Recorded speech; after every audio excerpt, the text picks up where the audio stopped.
think I just have a deep voice, deep raspy voice like her. I don't think I sound like her though, but she sounds beautiful, so I'll take that. Yes, you will. Hi, Hello. beautiful. How are you? How are you, gorgeous? I'm fine, thank you. I'm a little tired, but I'm an old lady, so you know. You're like 26. Shut up. I'm like time plus 10, but that works. That You're works 26. too. Good night. I'll take it. I'll Good take night. it. I'll take it. So, you guys, this is Alison. She is a love coach, and she basically is teaching you how to stick to your standards. And I absolutely love that about her. Like, you posted a video recently, and it was like basically if you know for a fact you want to have kids, and the guy's kind of like, I don't know if I want to have kids, does that mean he's a no? And you're like, yes, that means he's a no. Yes. Because that's going to be an issue. When he's obviously been upfront with you about that, and us as women be like, oh, we can change that, or I can help him with this, and I can help him with that. You're like, you cut through all of that. Like, no, I'm not with it. Yep, absolutely. And the ironic thing though, we're never coming across as bougie or too good ever. Because I even posted a video yesterday about, I don't like this terminology of worth. Like, you know, you're beneath me. It's not about that. It's, I want certain things. You want certain things. Yeah. Let's see if those things align. And if they do, let's go. And if they don't, that's A-okay too. You're not a bad person. You're just an inappropriate match for me and where I am in my life right now.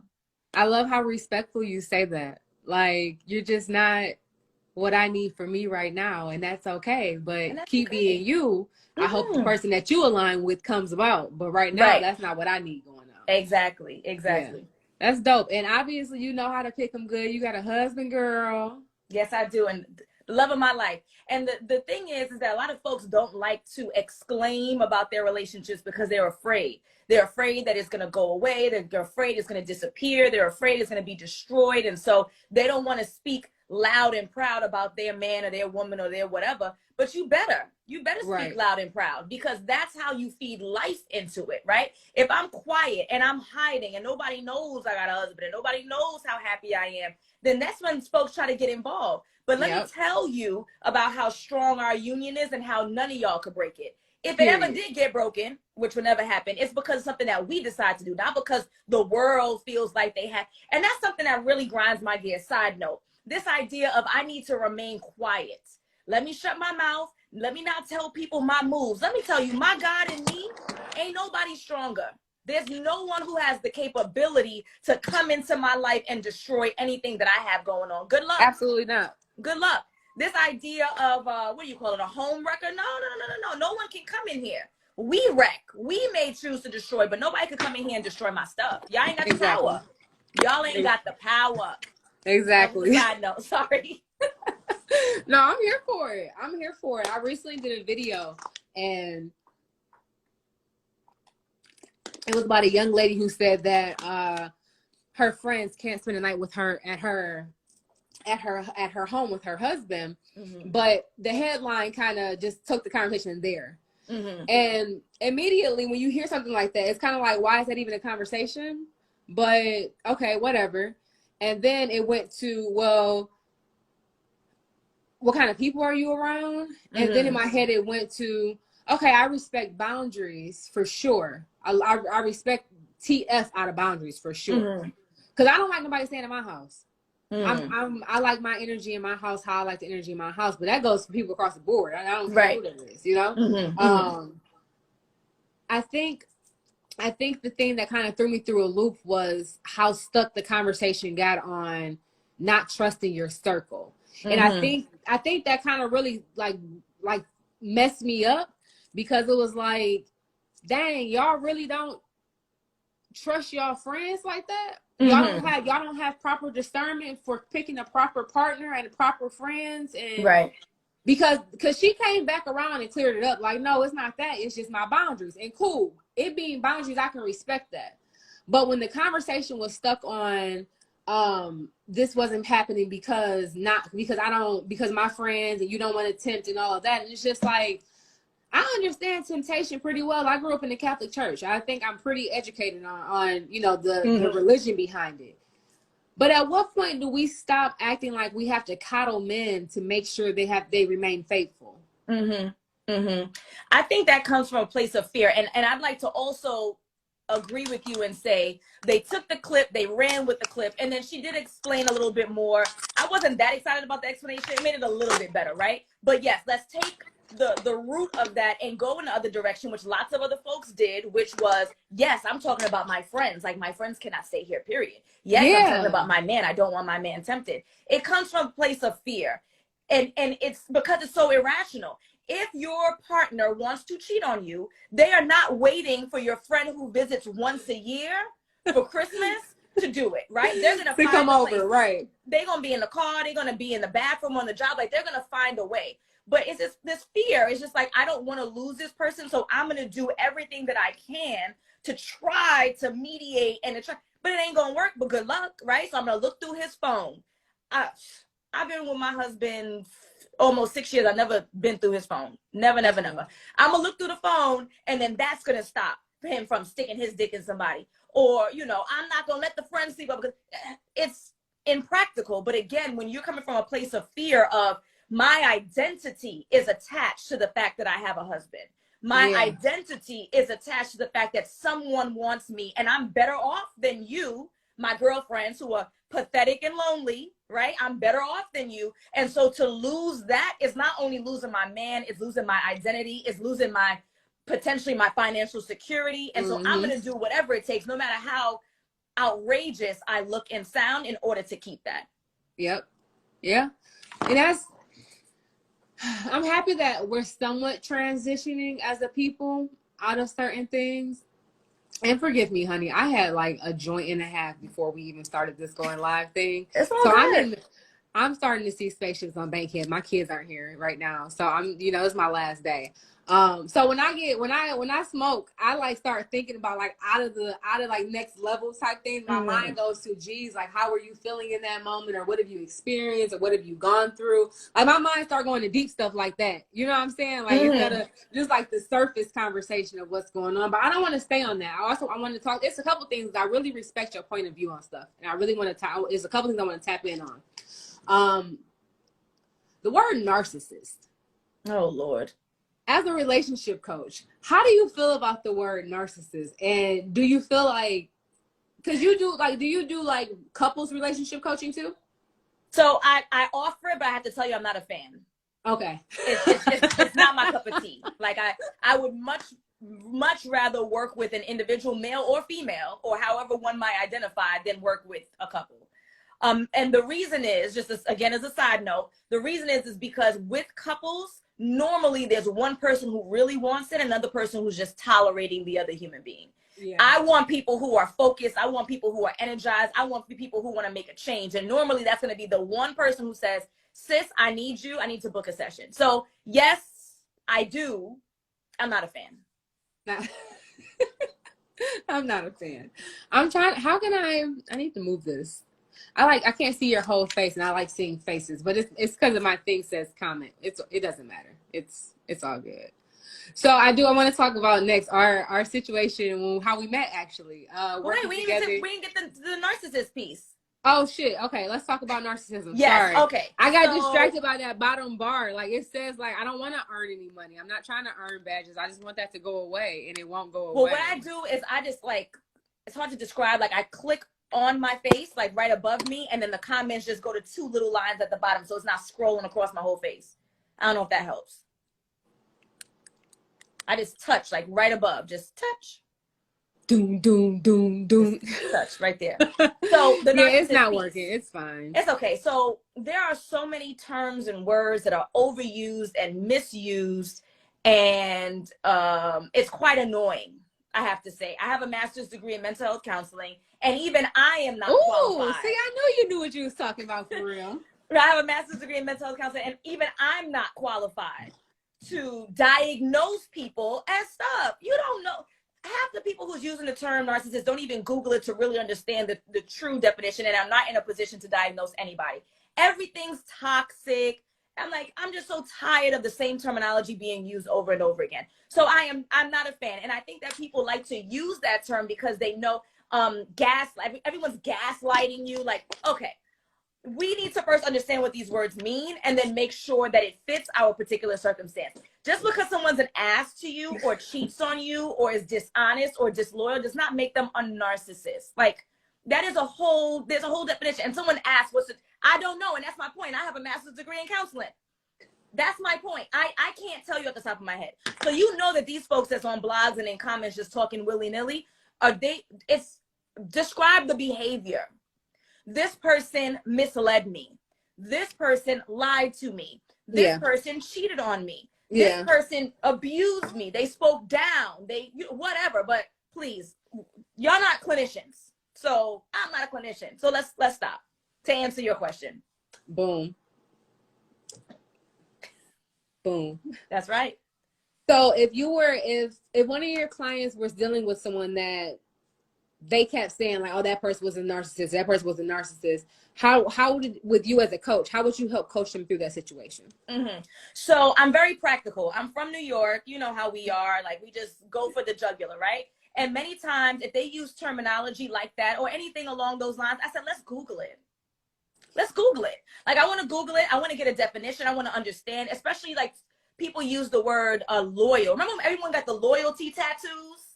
Like, what does loyalty mean? Like, we need to have a full understanding about the words and the terms that we're using to describe what we want out of a partner or what we don't want. Let's go to Google's and let's see if the definition that you think is in your mind actually matches the term that you're using. And if it doesn't, let's find some synonyms. Let's actually put like power behind the words that we're using to make sure that it accurately describes, again, what we want or what we don't want. So that's what I do. Real. Google. That's real. That's actually why I dislike the word humble.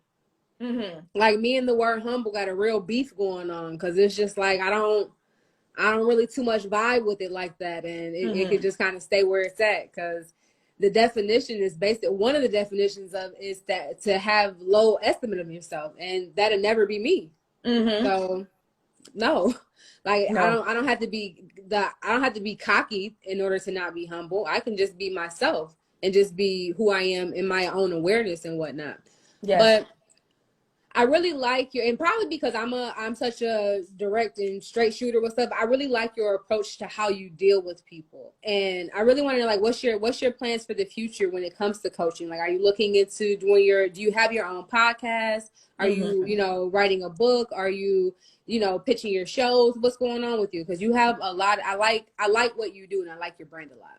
Thank you. So let me tell you about podcasts, right? And maybe, obviously, you're in this industry, so you can maybe talk me into it. I love live streaming. Like, live streaming, I think, is the bee's knees for two reasons. One, I think you're getting authentic responses. I don't have an opportunity to edit. I can't cut this out. If I cuss, if I use the wrong term, it is what it is, and I'm presenting the truest version of me, right? There's no editing in this. So I just feel like that's the appropriate answer. The inappropriate answer is that I'm lazy. I just don't want to do it.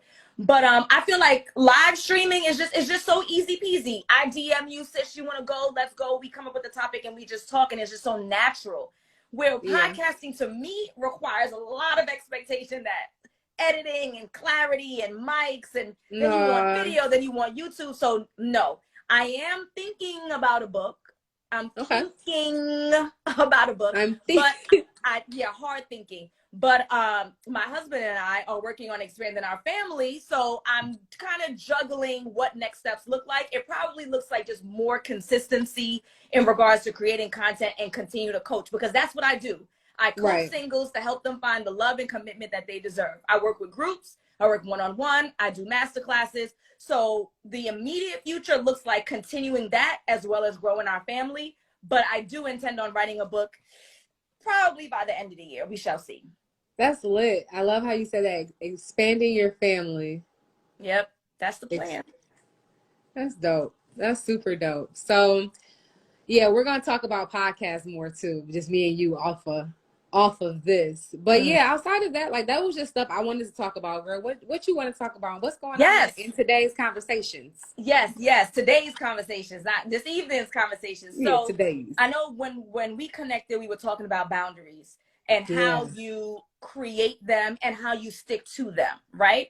So the boundary thing is not even as hard as you think in regards to dating and relationships, guys. So the boundary thing isn't even as hard as you may think it is. So what I advise my clients, or what I talk about on my account all the time, I tell folks the first thing you need is to be clear on what you want out of a partner and a partnership. Out of a partner and a partnership. What does that mean? I need to know exactly what this man looks like. And not looks, but his behavior, his character, right? Like the way that he carries himself. How does this ideal man function, right? So that's the partner. Then it's the partnership. I need to know what this relationship looks like, because someone can check off all of the things you're looking for, right? But maybe they don't want a lifestyle like yours. Your lifestyle is you're a traveling nurse. You're going city to city. You're living it up. They don't want that. Your lifestyle is that you want to live on a boat off the coast of Jamaica. They don't want that. So you need not only to have a clear vision out of your partner, but out of how do you want your partnership to function. Once you get that clear vision, that is your Google Maps. That's your Waze. Like, I put in my destination, and that is what's going to lead me moving forward. So that means that once I have that clear vision as to what I want out of a partner and a partnership, once I start dating, I'm going to start asking questions that are in alignment with what I want out of a partner and a partnership. I'm going to start observing behaviors that are in alignment with what I want out of a partner and a partnership. And so when I'm not seeing that this person is either answering the questions in a way that fits me, and again, this is not about worth. This is about, you're just not a good match for me right now where I am in my life, right? You're still a good human being, just not for me. So I'm going to start asking those questions. And then when the person responds and says, oh, well, I never really envisioned my life with children. Oh, that's the end of the road. Yeah. Ain't nothing to talk about. If this person says, well, I'm really a more 9-to-5 guy, and I'm not really interested in investments, all that kind of stuff. I just need to get my check, get in, get out. Not an appropriate match for me. Maybe an appropriate match for somebody else, right? Because I'm looking at generational wealth. I'm talking about investments and real estate and all this kind of stuff. So my point is that when you get that clear vision as to what you want out of a partner and a partnership, everything else will fall into place. That's where the boundaries are created, because you know exactly what you want. You on the highway. The boundaries are literally on either side of your car. You can't go nowhere else unless you decide, make a choice to get off at the wrong exit. And then guess what? That's on you. No one violated your boundary.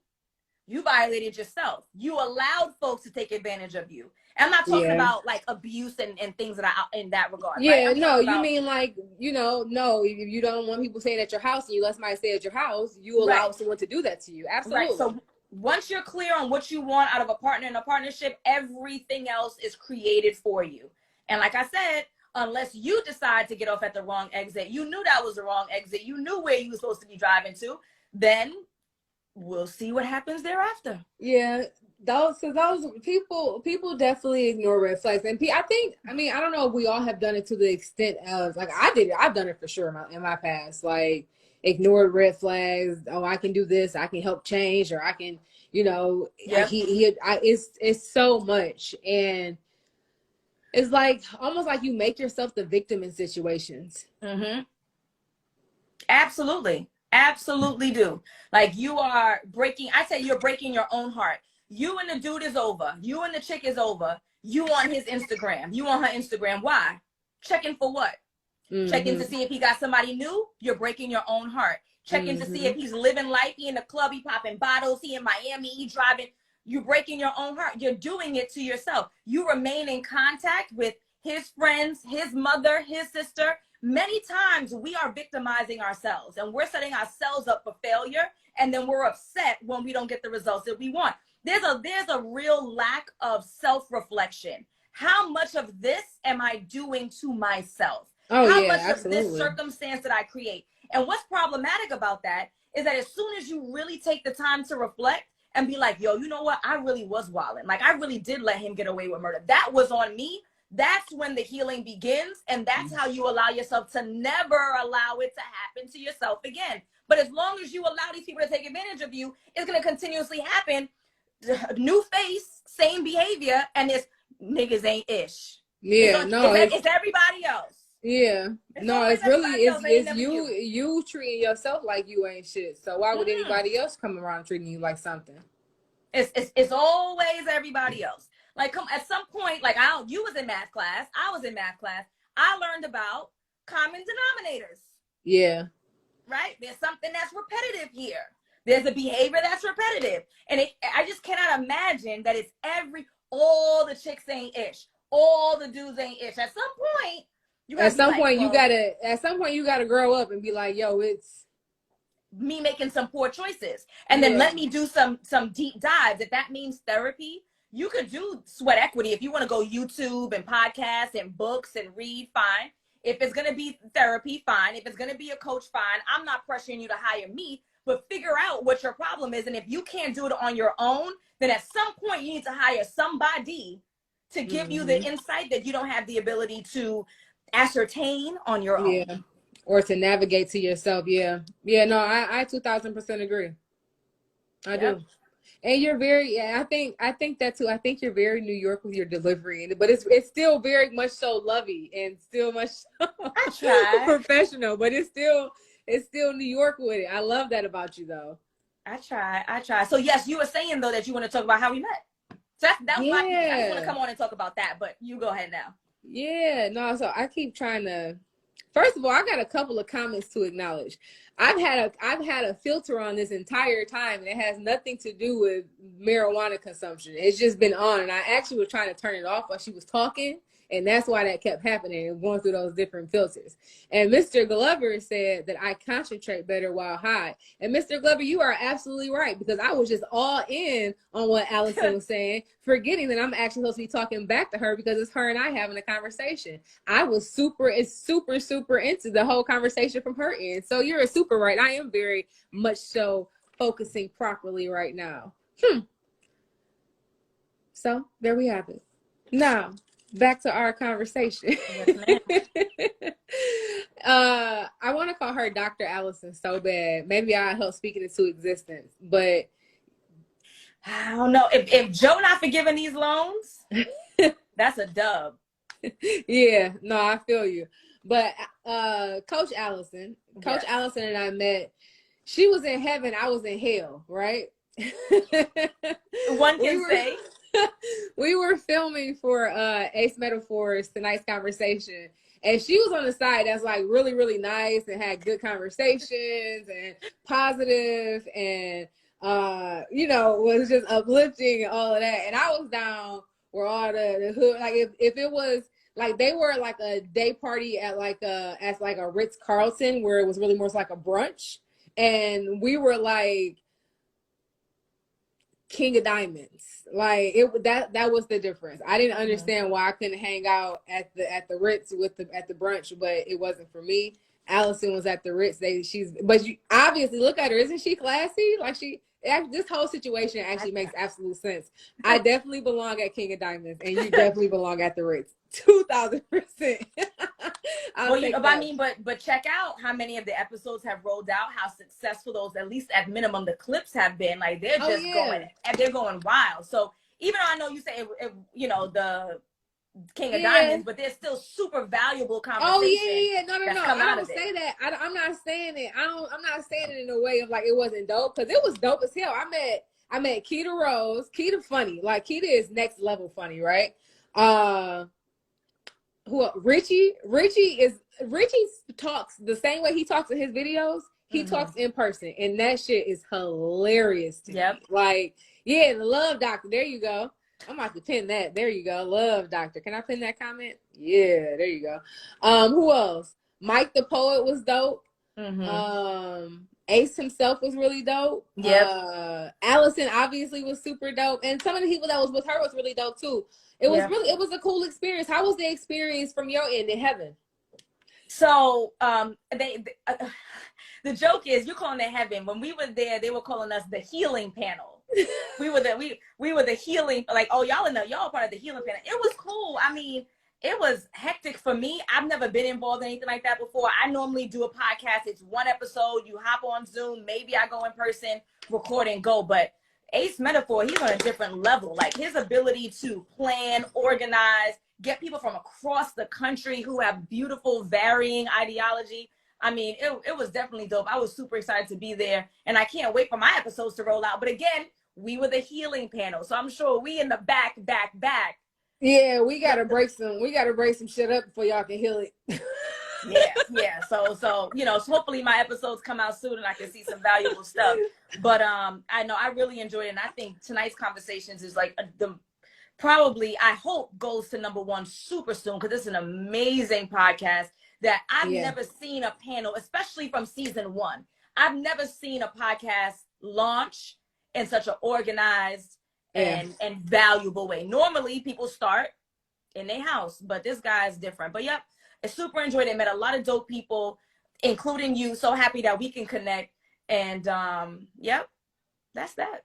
Oh, that's dope. She said she's been following both of us. That's really dope. That's super dope. Yeah, for me it was a dope experience. For me it was more so like it was really dope to get away with my husband and just my husband for even just a weekend. Like even with me having to work the way we had to and whatnot, it was an experience on both ends, with us getting time to us, because it's usually us and the baby, and being a part of the set, like the production team. So my husband and I, we do events like that. We do events that have to have production of that quality here in Detroit. So just seeing it, that was, and not when I say just, I don't mean it to minimize it. I mean it as a sense of he was so that they were there and focused. Just are we back? Yep, you back. Okay, cool. They were there and they were focused just on that. It wasn't like they had 30 moving parts with the event and all that. So to have a production team, you know, just focus on, you know, production for a podcast the way it was, it was really dope to me. It was really dope and it was really inspiring. I do think it's funny that the first episode that they aired is the one where it was like so much tension. That was the first episode that I recorded too when I first got there. But that Rico, he's a character. That's a little bro, but he's very much so a character. We talk a lot. He actually wants to go live so we can go back and forth with each other. But he has a good heart. I can definitely say that in a respectful manner. He has a good heart. We don't agree with a lot of stuff, but he has a very, very, his heart is a good place. Yeah. So there we go. The podcast is called Tonight's Conversations. You actually can listen to it on the Tonight's Conversations app, and you can watch it. The production quality. You're honestly not, you're not going to watch a podcast that's produced that way. You're not. Nope. The production is next level. Like the production is literally what you see quality wise, even better than what it is on TV. Yep. So go ahead and download the Tonight's Conversation app. Yep, it's only on the app, I believe. And you can follow Tonight's Conversation on Facebook and on Instagram and all that good stuff. But Alison, before we wrap up and we get out of here and whatnot, how can people support you and your brand as the Love Doctor? Yes, I love she don't call herself the Love Doctor, y'all. We've been calling her that just today because that's, to me, I love to see people in love, and I love people that help others not only find themselves but find healthy love. Like I went through a lot of unhealthy situations to be in the healthy marriage that I'm in. I don't go through and never went through the arguments and the cheating and the unhealthy arguments and things like that. Like we don't go through that. So to see someone and to have been around you and your husband to and like, I don't know you guys personally, but to have witnessed your love, to see you planting and sowing those seeds into other people is really, really, really inspiring to me. So how can all of us support you? Yes, absolutely. So thank you for that. And he's in the living room. I'm sure he's like, woo, I was noticed. Somebody noticed me. They saw me there. Yeah, that's baby. He's always with me. That's period. But hey, you know what? Maybe when the baby comes, it might be a different story. But for now, we think girl, when the baby comes, baby gonna be with you and he gonna be right there with you. All right, there you go. So all of you guys can follow me at Align with Alison here on Instagram. Instagram is my favorite platform, but I also have a YouTube channel where I do live streams, I do trainings, I have free ebooks as well as the paid stuff. So let's talk about that for a second, y'all. Like we talk about vetting your next mate. If you know that you need help, it's important that you vet whoever you hire, right? So you want to check out the free stuff, follow them, listen to their live streams, see if you are in alignment with their ideology, check out their free trainings, download their free ebooks. So I have all that stuff if you click the link in my bio. And if you think I'm a good fit for you, because I'm tough, as you can tell, I am not coddling. I'm not disrespectful, but I'm not coddling either. You think I'm a good fit. I see some of my clients on here. I'm not going to blow them up because it's, private thing. You could go ahead and click the link in my bio and you can book a call and let's talk about how I can help you find the partner you deserve. Period, Pooh. I love it. I absolutely love it. Allison, thank you so much for talking to me today. I want to talk to you again, but next time I want to bring on viewers, people that can ask questions. There's a guy in there right now. He's gone now. But yeah, next time let's bring on a couple of callers and they can get their advice. Those are fun people to me. Or before we go, do anybody want to join? Oh, we got one. Let's see. Are they a real person? I'll be scared. I hope so.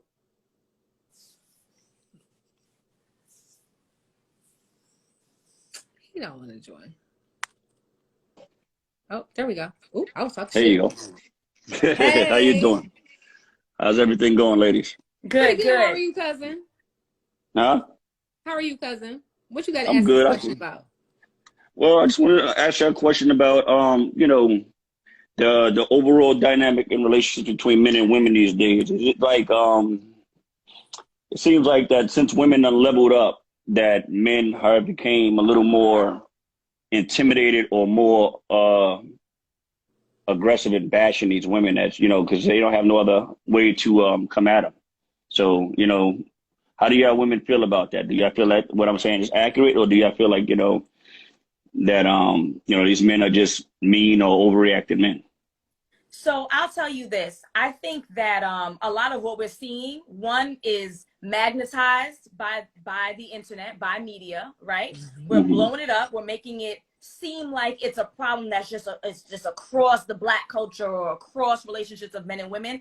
And I don't think so. I don't think it's as huge as what the internet and media makes it out to be. That's number one. But yes, there is some definite legitimacy, right? Like, we're reading thousands of comments underneath these videos. So there has to be some significant subset of men and women who are angry. And I think that that's legit. I think that we really do have a reason to be angry at each other for the experiences that we've had. But what I can tell you is that us killing each other online and arguing and carrying on and who's broke and who's a narcissist and who ain't shit and who, that's not going to do us any good, especially as a people. So I'm glad that you've come on, and I'm glad that, that I'm hearing from a man that, you know, you're hearing these conversations and it worries you. I would say if you can continue to have these combos with your boys, like if you can talk about, well, that's not healthy, and let's talk about what we can do to fix our circumstance rather than going online and complaining about women ain't this and that, I think that's really the way to go. I totally agree with you. I say this all the time on my own platform on Instagram, that as a man, we have to start holding other men accountable. We can't keep co-signing all the energies just because that's a fellow man. Like, you know what I'm saying? You know that this person is doing some BS to a good woman or to a woman in general. You just can't co-sign that. You know what I'm saying? You got to, like, bro, we don't need to move like that, because I'm one of those type of people that look at the bigger picture. And the bigger picture is we need each other. We need our Black women just the same way they need us Black men. And if we don't, down the line, we're going to wind up find ourselves extinct.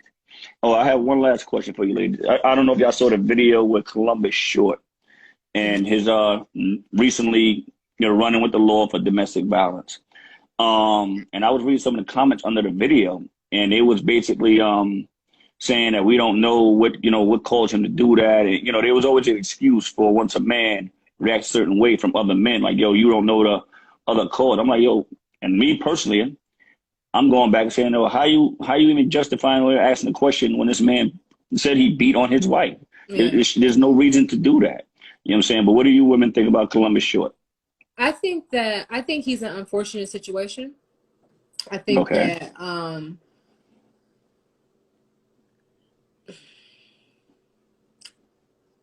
I think that a lot of people, it's easy for us to look at the situation on the outside and be like, oh, he's wrong, he's the devil, and he's da da da, and which could very well must be true. I don't know that man. Like, I don't know a can of paint, so I can't say you know, his rights and his wrongs. But what I can say is I think it's unfortunate that life has taken him to a place that he's at when he had a lot of potential to be someone so much better than the person that he's been displaying himself to be to us. But maybe that's the person he really is then. Listen to my words. I'm listening. I said he had the potential to be so much better than the person that he is displaying to us today. I ain't say that wasn't who he was. I said that his life was on a certain trajectory, and he changed that, and he had more potential than who he is today. Gotcha. Okay. Because Okay. his life experiences has taken him to be this person. But he did Gotcha. that. And it's Yes, this is true. unfortunate that he made the decisions that he made to be in the position that he's in right now. That's it. Gotcha. Okay. Yeah. I agree. Okay. That's fair. All right. Well, like I said, I just wanted to know, I am, a black man who's not with the I guess you could call the knucklehead shit. I take care of my responsibility, take care of my bills, take care of my, my household. And I don't want to be, I shouldn't say, how can I say this? I shouldn't be rewarded for doing what I'm supposed to do. Like that's Amen. what I'm supposed to do. You know what I'm saying? That's my responsibility as a human being, as a man. So I'm supposed to do. I think that in our culture, in the community, we do celebrate the wrong things. And we're so used to mediocrity that we clap a round of applause for somebody that's doing what they're supposed to do. But I don't want I don't want that energy. I just want to make sure that I continue to keep doing what I need to do and become a better human being each day in my life. That's it. Well, listen, I follow both of you ladies on your platforms. I enjoy your Thank energy. you. I definitely enjoy your your time today. And y'all have a great night. Thank you so much. All right, no problem.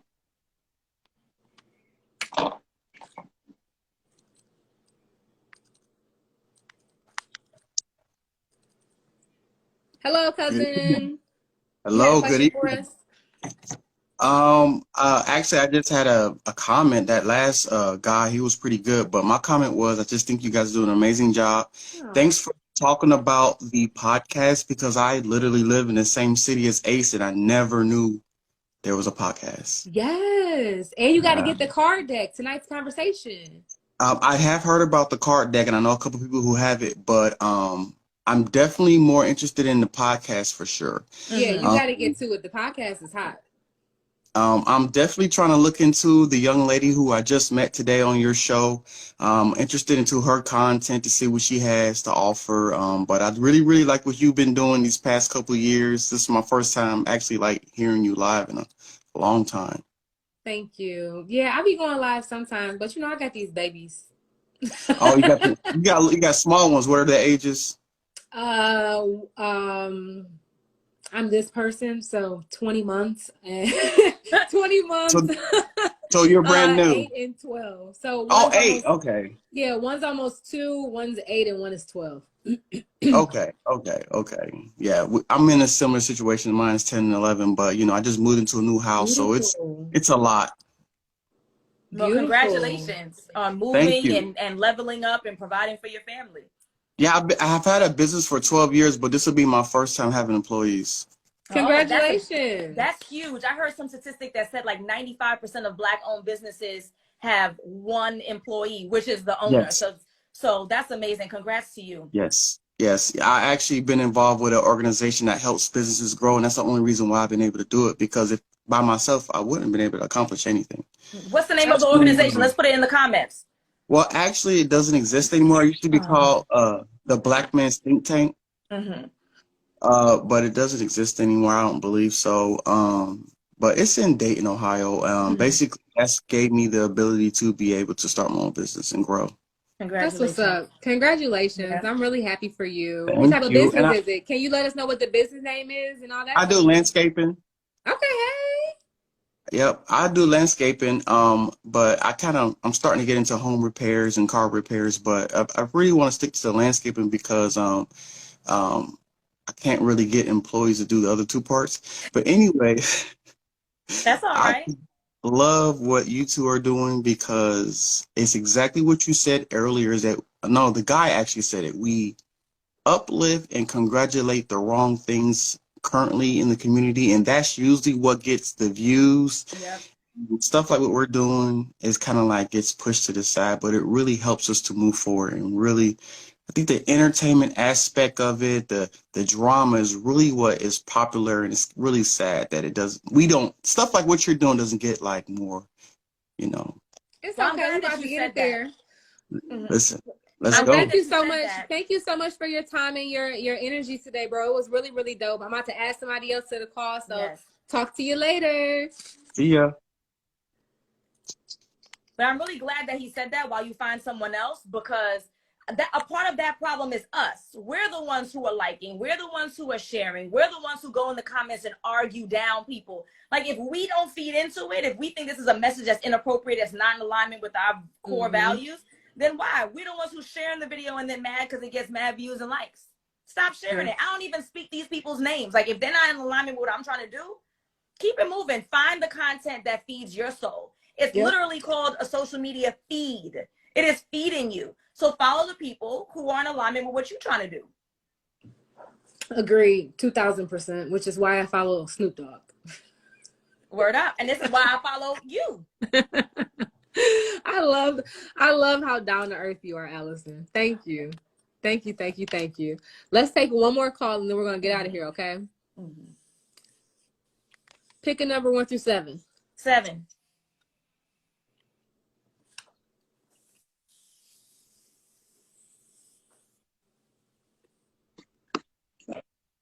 Yay,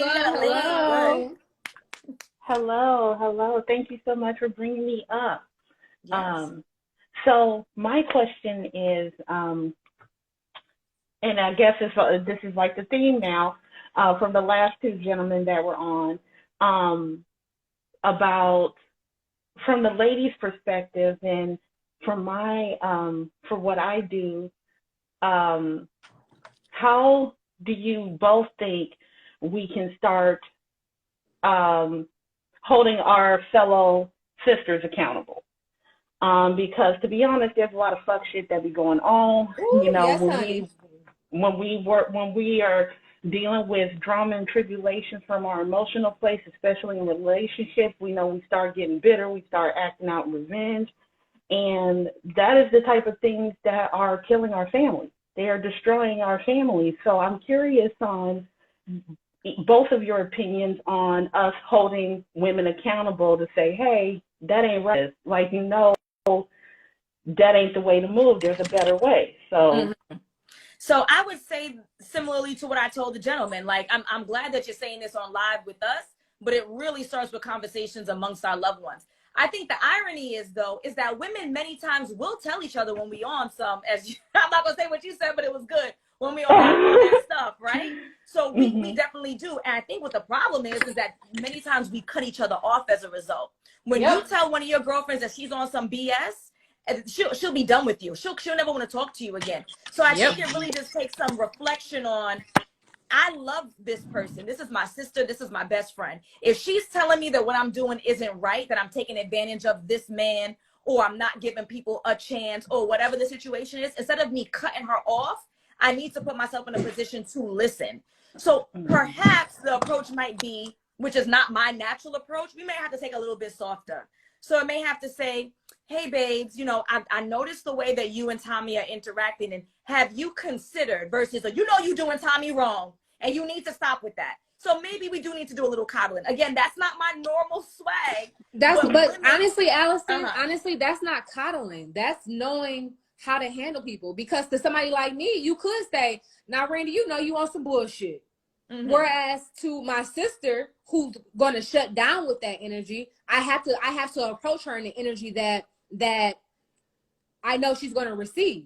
It'll be more so, sis, you think that was a good idea to talk to him like that?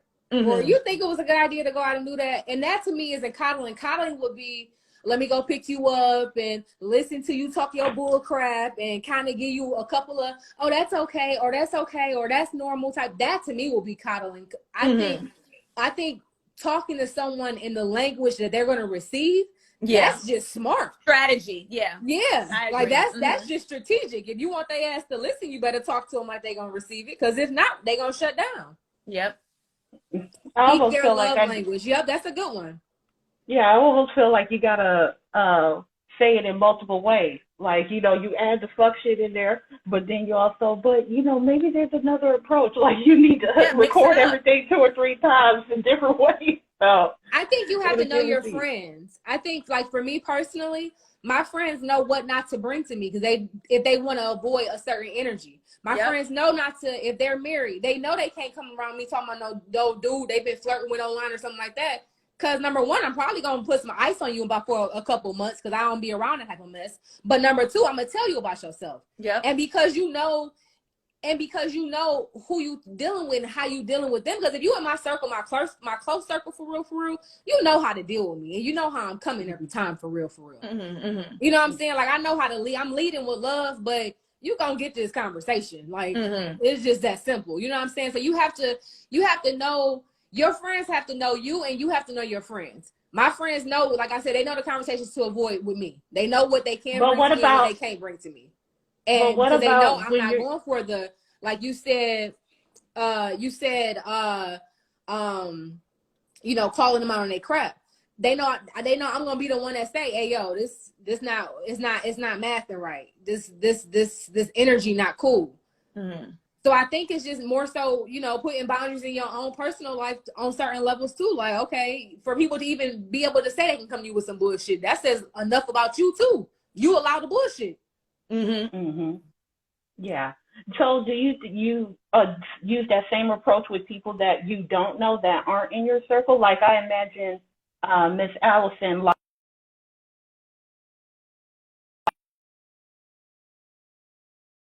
they're getting into up front.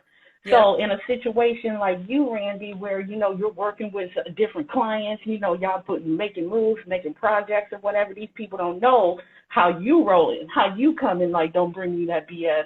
You know, do you use that? Do you just be you? How do you approach it? You feel the same way? Can you ask the question again? Sorry, my husband. No. What she said basically is, outside of your immediate circle, how do you help people? Like, do you tell people about themselves, or you just absolutely? I really on is overall. I mind my business. Like I be doing a lot on this app. You know what I'm saying? But like overall in my own personal life and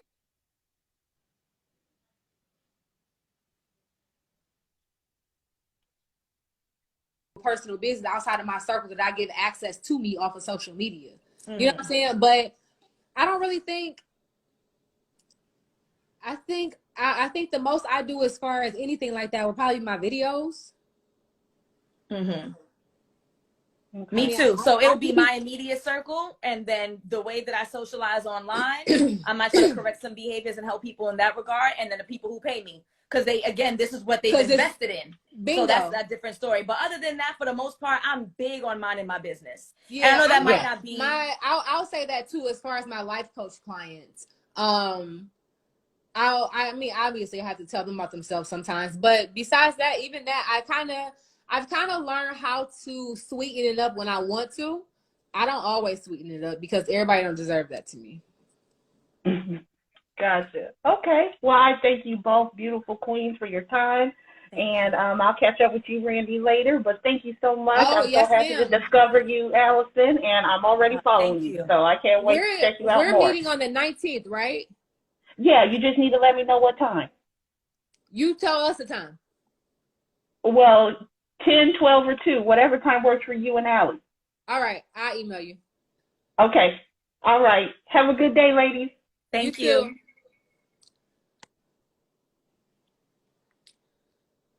So she runs a platform for families, for blended families as well. And, you know, I just co-wrote a book with my kid's mom about co-parenting. So we're going to be meeting each other. I actually don't know her personally. She's one of my followers, one of my cousins.